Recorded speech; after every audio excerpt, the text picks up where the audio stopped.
মুচমুচে ধনেপাতার পকোড়ার জন্য ধনেপাতাগুলো এরকম ছোটো ছোটো করে কেটে নিয়েছি। কাঁচা লঙ্কাগুলো ছোটো ছোটো করে কেটে নিয়েছি। যে যেরকম ঝাল খাবেন সেই অনুযায়ী দেবেন।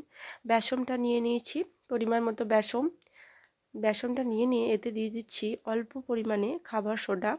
বেশি দেওয়ার দরকার নেই, অল্প খাবার সোডা দিয়ে দিতে হবে।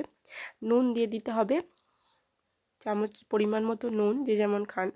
নুন দিয়ে অল্প লঙ্কার গুঁড়ো, রেড চিলি পাউডারটা অল্প দিয়ে দিতে হবে। দিয়ে খুব ভালোভাবে একটু কালার আসবে এতে করে, খুব ভালো করে মিশিয়ে নিতে হবে। তারপর এই মেশানো হয়ে গেলে ভালো করে একটা ব্যাটার তৈরি করে নিয়ে ধনে পাতাগুলো অ্যাড করে নিতে হবে, কাঁচা লঙ্কাগুলো দিয়ে দিতে হবে। দিয়ে খুব ভালোভাবে এগুলো সাথে করে মিশিয়ে নিতে হবে। খুব মোটাও না খুব পাতলাও না, এরমভাবে একটা ব্যাটার তৈরি করে নিতে হবে। দেখুন গরম করেছি, কড়াই আগে থেকেই তেল গরম করতে দিয়ে দিয়েছি। তেলটা ভালো করে গরম হয়ে গেলে একটু একটু করে হাতে নিয়ে যেরম হোক শেপে দিয়ে দিতে হবে। আসলে এইসব পকোড়ার কোনো শেপ হয় না, তো পকোড়ার একটু টেরা পেখায় পকোড়া ভালো লাগে, তাই যেরম হোক হাতে অল্প অল্প করে তুলে তেলে দিয়ে দিতে হবে, গরম তেলে।